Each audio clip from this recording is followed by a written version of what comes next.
तुमच्या सर्वांचं अगदी मनापासून स्वागत आहे। तर साखर आणि तेल आम्ही फक्त 30 दिवसासाठी बंद केलेलं आणि आम्हाला जे करायचं होतं ते आम्ही केलं, म्हणजे 30 दिवस पूर्ण झाले।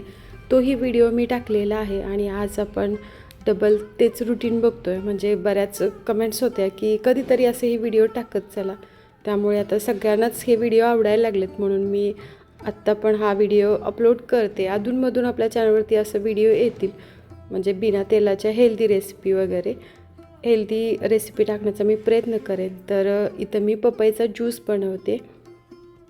सकाळी सकाळी आम्ही आता ज्यूस पिणार आहे।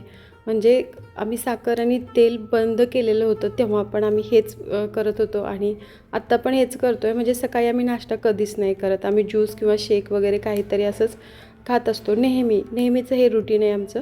तर इथं बघा पपई मी घेतली आणि त्याच्यामध्ये फक्त पाणी टाकायचं। गोडसाठी आम्ही साखर वगैरे काहीच वापरत नाही।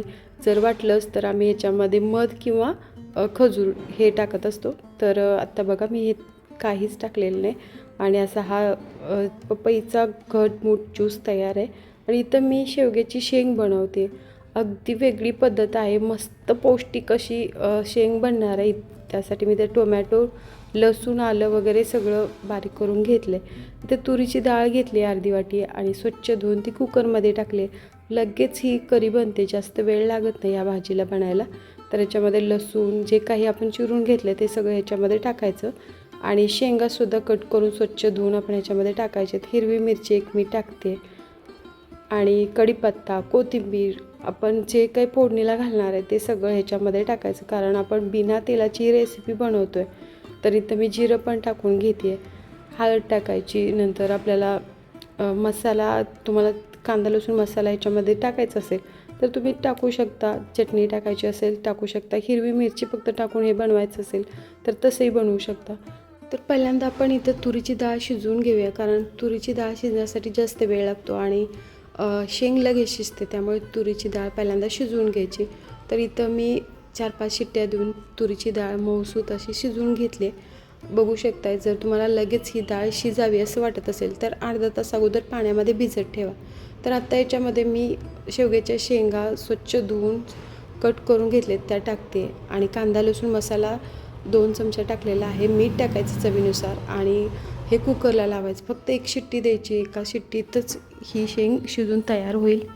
शिट्टी झाली का लगेच कुकर ओपन करायचा, नाहीतर काय होईल की शेंग शिजून गाळ होऊ शकते। ह्याच्यामध्ये कोथिंबीर टाकायची आणि मस्त हलवून घ्यायचं। मीठ वगैरे व्यवस्थित आहे का नाही ते बघून घ्या आणि मस्तपैकी आपली झणझणीत बिना तेलाची पौष्टिक अशी ही शेंगाची भाजी बनवून तयार आहे। अशा पद्धतीने भाजी नक्की बनवून बघा आणि रोज जरी तुम्ही तेल खात असाल तर कधीतरी एखाद दिवशी तुम्ही बिना तेलाचं बनवू शकता हेल्दी राहण्यासाठी।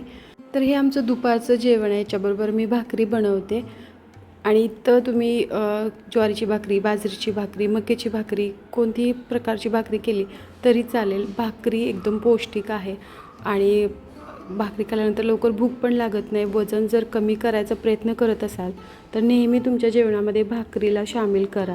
भाकरी जर खाल्ली तर बऱ्यापैकी वजन कमी होतं।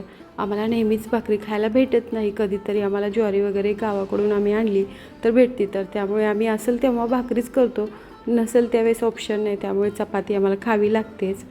मी फक्त तुम्हाला एकच टाईमचं जेवण दाखवते, कारण आम्ही आता फुल दिवस बिना तेलाचं खात नाही, त्यामुळे एकच टाईमचं जेवण दाखवलेलं आहे। व्हिडिओ जर आवडला तर जास्तीत जास्त शेअर करा। शेवटपर्यंत व्हिडिओ बघितल्याबद्दल मनापासून धन्यवाद।